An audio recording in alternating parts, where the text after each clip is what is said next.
ーっとこう入ってでここから広渡辺先生の強烈キック。こうだねこうやる軸ダウンテック。今日はジークンドーのさまざまな蹴りを見せてもらいます。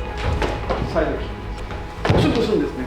これは危ない。ここまでうわー、折れます。でこっちもわざとこれで変化する。戦いの場を制する秘密とは。空間と時間をよくコントロールする。それから重力。広渡辺先生に聞いてみよう。ジークンドーは最終的にどんどんシンプルになっていく。ああ、はいはい。まず金的。あ、金的。金的ですね。そうごめんね。はい。ちょっとブロックして。まず金的。まず金的。まず金的、要するにストレートキックです。はい。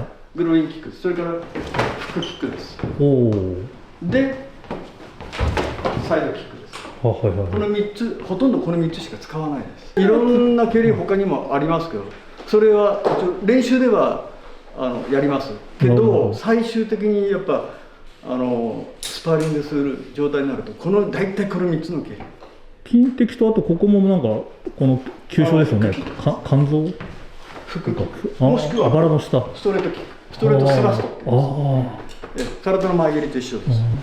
まっすぐ。おお。まっすぐです。はいはい、早っ。なるほど。では当然こうだね。こうだ。それもあるんだ。これもあります。急所蹴ってます。あとは強いて言えばこうやるんですね。おお。軸ダウンテック。うわ。アクションで使ってますよね。ドラマに入れます。これであーっとこう入ってでここからパーンって出ると。ドラマに入れます。はい。だから基本的には来たらシュッとするんですね。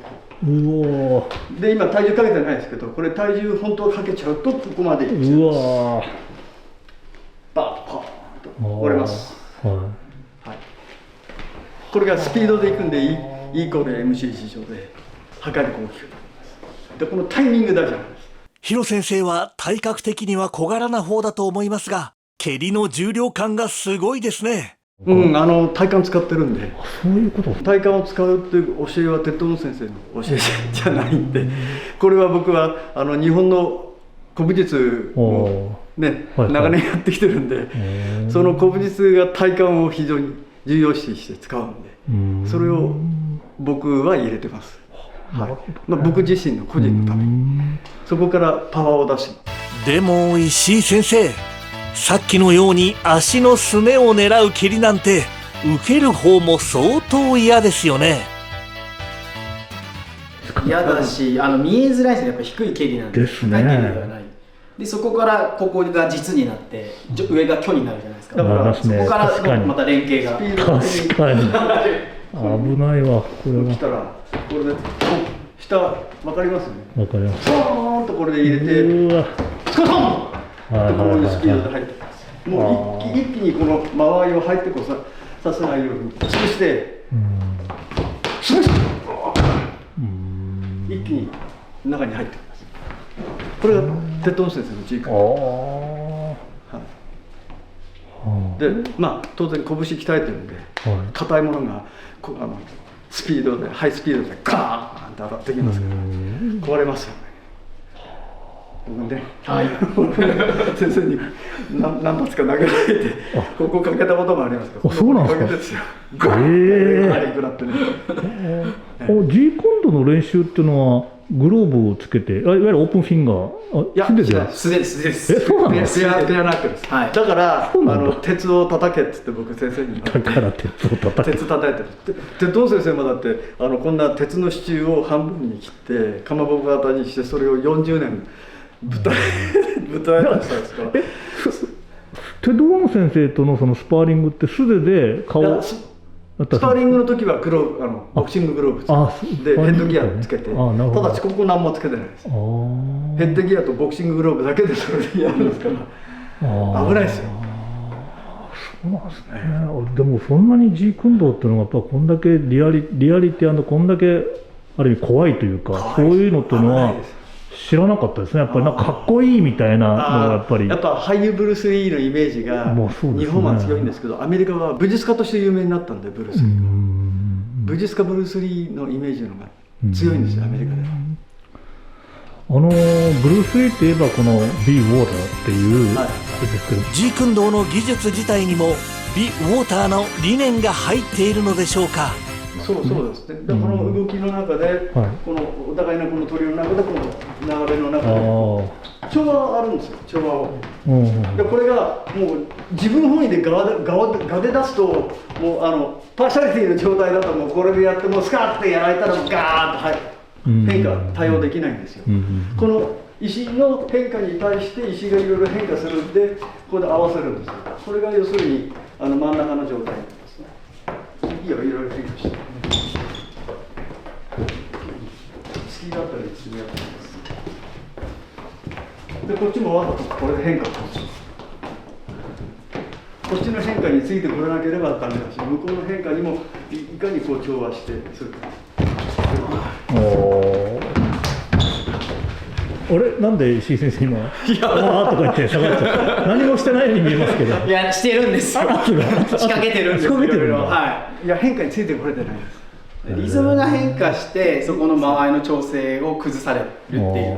本当に空間と時間をよくコントロールするって先生言われるんですけど、それから重力。重力のコントロール、それから時間のコントロール、空間のコントロール。傍からね見てるだけだとなんでまあ分かりますね、やっぱり対峙すると対峙しないと対峙しないとわからないです、これは。だからあるレベル以上の人同士だとやっぱり動けなくなるってさっきおっしゃったそうですね。ことが起きるわけですね。ああ、なるほどですね。単に技術だけだと目に見えるんで、例えば触れたら分かっちゃうんで、だからこうやってグッと押してくれば情報が取れるんで。なるほど。だから触れないで空間にあっても情報を取れるようにするんですよ。触れたから情報空間にあってもこう触れたから情報が取れるんではダメなんですね。なるほど。はいはい。この空間でここにいてもいいよどうぞ、情報が取れてないとダメです。なるほどなるほど。はい。接触しても情報取れるし、離れても情報取れる。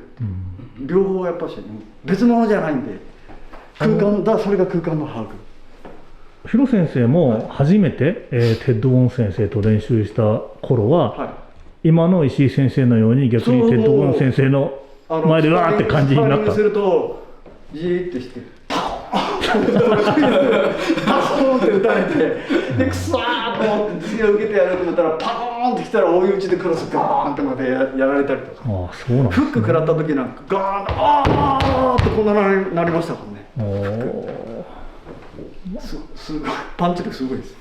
まさに継承されてるわけですね。ブルース・リーにもそうやってめちゃくちゃやられてた。そうなんだ。はい。継承されてる。そのまま継承してます。黒帯ワールド G 訓導シリーズ2023、最後まで見逃すなよ。Everyone is a hero in 黒帯ワールド。黒帯ワールドでは誰もがヒーロー、もちろんあなたも。それではまた黒帯ワールドでお会いしましょう。